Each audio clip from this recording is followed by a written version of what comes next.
আকাশে উড়ছে গাড়ি, এমন দৃশ্য কল্পকাহিনীতেই দেখতে অভ্যস্ত আমরা। যেমনটা দেখা যায় Blade Runner, the Fifth Element, back to the ফিউচারের মতো সিনেমাগুলোতে। কিন্তু প্রযুক্তির ক্রমাগত উৎকর্ষতায় কল্পকাহিনীও কখনো কখনো বাস্তব হয়ে ওঠে। কল্পনার বাস্তব হয়ে ওঠার এমনই এক দৃষ্টান্ত সম্প্রতি উপহার দিয়েছে আলেফ অ্যারোনটিক্স নামের একটি প্রতিষ্ঠান। আমেরিকান এই প্রতিষ্ঠানটি সম্প্রতি তাদের উড়ন্ত গাড়ি বা ফ্লাইং কারের পরীক্ষামূলক সফল উড্ডয়নের একটি ভিডিও প্রকাশ করে রীতিমতো তাক লাগিয়ে দিয়েছে। ভিডিওতে দেখা যায় আলেফ অ্যারোনটিক্সের উড়ন্ত গাড়িটি উলম্বভাবে বা ভার্টিক্যালি আকাশে উড্ডয়ন করছে, যেমনটা হেলিকপ্টার করে থাকে।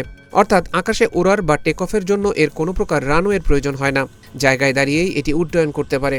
ভিডিওতে দেখানো ইলেকট্রিক গাড়িটি আলেফ মডেল 0-র একটি আলট্রালাইট ভার্সন বলে জানিয়েছে প্রতিষ্ঠানটি। আলেফ অ্যারোনটিক্সের প্রকাশিত ভিডিওটিতে আরও দেখা যায় গাড়িটি উড্ডয়নের পর দাঁড়িয়ে থাকা একটি ট্রাকের ওপর দিয়ে উড়ে গিয়ে কিছুটা দূরে উলম্বভাবেই অর্থাৎ ভার্টিক্যালি অবতরণ করছে।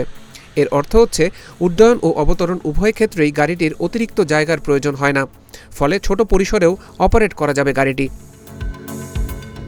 তবে শুধু আকাশে উড়তেই নয়, সাধারণ গাড়ির মতো ভূমিতেও চলতে সক্ষম আলেফের এই উড়ন্ত গাড়ি।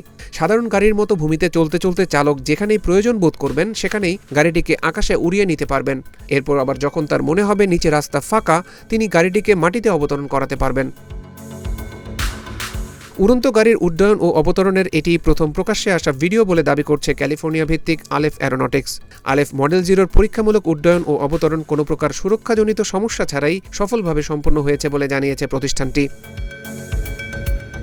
আলেফ অ্যারোনটিক্সের প্রধান নির্বাহী জিম দাখভনি আশা করছেন এই ভিডিওটি সাধারণ মানুষের মনে উড়ন্ত গাড়ি বা ফ্লাইং কারকে পরিবহনের বাস্তবসম্মত নতুন মাধ্যম হিসেবে তুলে ধরতে সক্ষম হবে।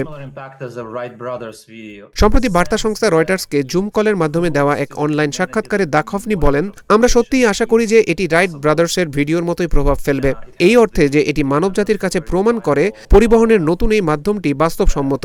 এই ভিডিওটি স্বতন্ত্রভাবে প্রমাণ করে যে পরিবহনের নতুন এই পদ্ধতি বিদ্যমান এবং এটি কাজ করছে।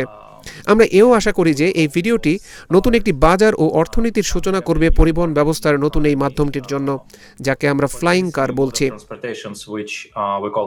তবে বর্তমানে একটি উড়ন্ত গাড়ি কেনা অত্যন্ত ব্যয়বহুল হবে বলেও জানিয়েছেন তিনি, কেননা এটি এখনও উৎপাদনের পর্যায়ে নেই। তবে একবার উৎপাদন শুরু হলে এর দাম উল্লেখযোগ্য হারে কমার সম্ভাবনার কথাও বলেছেন তিনি। আলেফ অ্যারোনটিক্সের চূড়ান্ত লক্ষ্য হচ্ছে উড়ন্ত গাড়িটির দাম একটা সময় টয়োটা করোলা, ফোর্ড ফোকাস বা এ ধরনের অন্যান্য গাড়ির দামের চেয়েও কমিয়ে আনা বা সমপর্যায়ে নিয়ে আসা। এখন প্রশ্ন হচ্ছে, ভবিষ্যৎমুখী সিনেমার বাইরে কবে নাগাদ উড়ন্ত গাড়ি আমাদের দৈনন্দিন জীবনে বাস্তব হয়ে উঠবে? উত্তরে দাখভনি বলছেন, সঠিক সময় অনুমান করা কঠিন, তবে আমার মনে হয় আমরা পর্যায়ক্রমে সেদিকেই এগোচ্ছি।